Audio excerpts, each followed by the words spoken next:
Hey guys, welcome back to my channel. It is your girl Cinquanta Cox-Smith of www.cinquantacoxsmith.com. Smile for me. So today I'm here with another video on my ways to make money selling in 2024 series.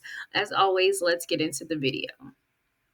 We're going to use my print-on-demand framework, idea, research, platform, product, and design. And then the idea that we'll talk about today is offering a range of personalized cards for the holiday, birthday, catering to fun, DIY enthusiasts, or creatives.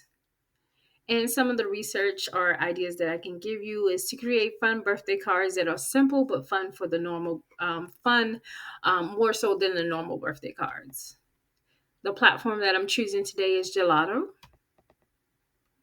And the product that I'm using is custom greeting cards. They do come in like a 10-pack.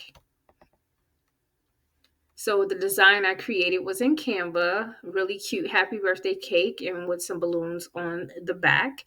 The inside is blank. And here is the mock-up of what the birthday card would look like. And that is it for this one. As always, don't forget to like, comment, subscribe, and share to anyone who is looking to make money with print on demand in 2024. This entire 31 days is for you to just help you get out of that brain fog, to just push you to do it, give you ideas and platforms and ways to use print on demand to make money for yourself in 2024. And until next time, I love you more than I love this video. Peace.